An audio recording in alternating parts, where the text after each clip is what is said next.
እንግዲህ ዝም ማለት ከገዳዮች ጎን መቆም ስለሆነ መተናል።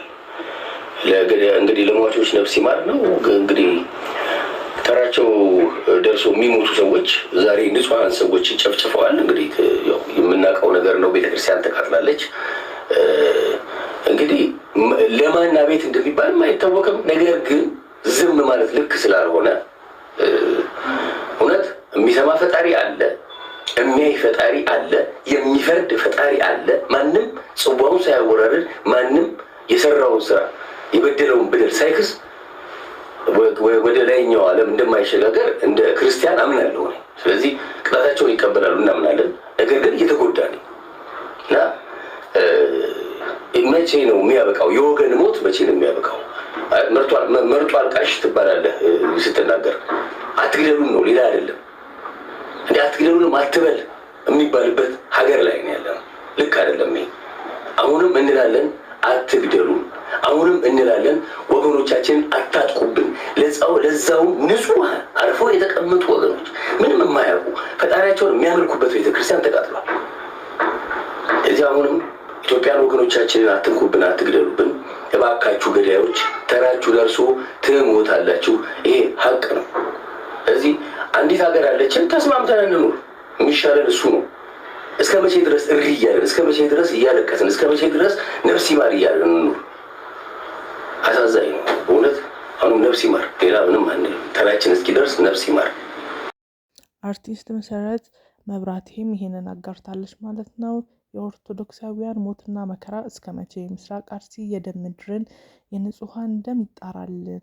ማቆሚያ የሌለው እልቂት፣ ሰሚ የሌለው ጩኸት፣ ከምድራዊ ዳኛ ፍትህ ባናገኝም የሰማዩ አምላክ ይፈርዳል ብላ ስሜቷን ገልጻለች ማለት ነው። ግን እውነት ነው፣ ሁላችንም ተባብረን መጮህ ብንችል የሆነ መፍትሄ ልናመጣ የምንችል ይመስለኛል። ሁላችሁም እንግዲህ ሼር እያረጋችሁ ሀሳባችሁን ቲክቶክ ላይም ሁሉም መጮህ ቢችል የሆነ መፍትሄ እናመጣለን ባይ ነኝ።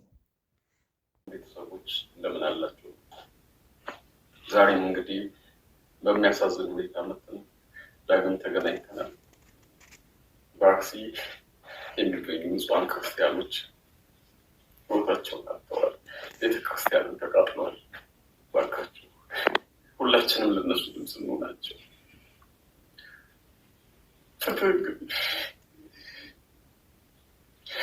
ሰማይና ምድርን ከዘረጋ ከመድኃኒዓለም እንጂ ከሰው አይገኝም።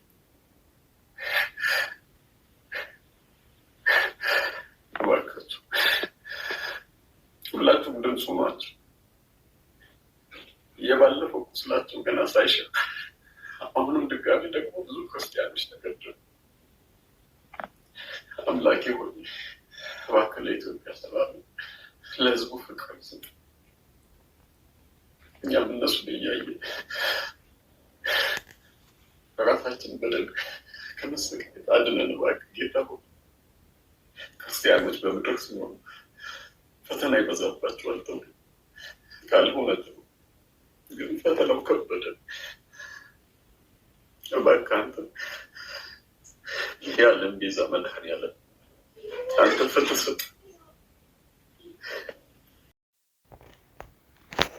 እንግዲህ እዚህ ጋር የምታዩት በአርሲና ሶማሌ ክልል ጅጅጋ ሀገረ ስብከት ምን ይላል? ከ13 በላይ ኦርቶዶክሳውያን መገደላቸውን እና ከ280 በላይ ምዕመናን ደግሞ ከመኖሪያቸው መፈናቀላቸውን ነው ማለት ነው እዚህ ጋር የሚናገረው። እና እዚህ ጋር የተደረገው ደግሞ ስም ዝርዝር የተገደሉ ሰዎች ስም ዝርዝር ነው ማለት ነው እዚህ ጋር እንደምታነቡት ማለት ነው። በአጠቃላይ ባለፈው 10 ሰው ነበር፣ አሁን ወደ 13 ሰው ደርሷል።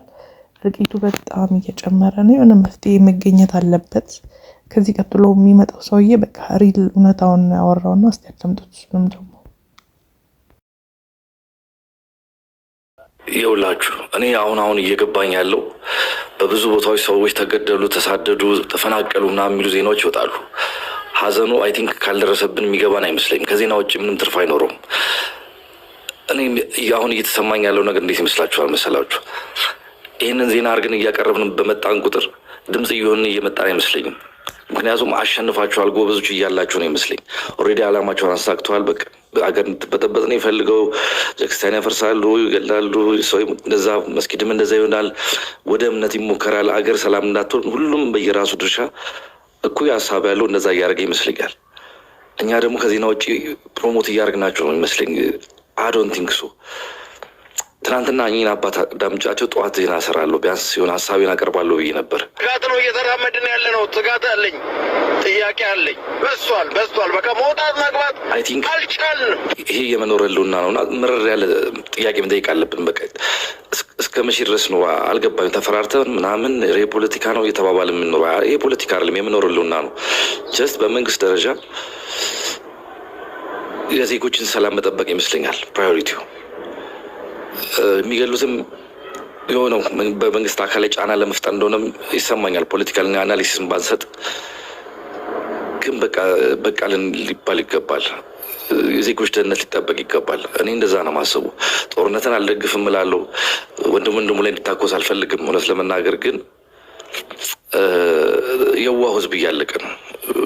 በቃ ለፖለቲካ ትርፍ የሚሆን ለምን የሚሆን ሌላው ህዝብ እያለቀ ነው እና እንደ ዜና ማቅረብ ይከብዳል። ሰው ነው እያለቀ ያለው፣ ሰው ነው እየሞተ ያለው። ምንም ማንም ያትርፍበት መሞትን መቀበል ልክ ነው ብዬ አላስብም። እና እባካችሁ እኔ ግራ ስለገባኝ ነው። ምን ሁሌ አውርተህ ተገደሉ ሞቱ ይደክማል። በጣም እያስጠላኝ ነው። በቃ ሶሻል ሚዲያ ላይ የወጣሁበትን ቀን ነው ስቲል እየረገምኩ ያሉትና ነፍሳችሁ ይጨነቃል። አንዳንዴ ምንም መፍትሄ የማታረጉትን ነገር ዝም ብላችሁ መጮህ አንዱን አካል ፕሮሞት እያደረኩ ስለመሰለኝ ነው። አዶ ነው በጣም እያስጠላኝ ነው።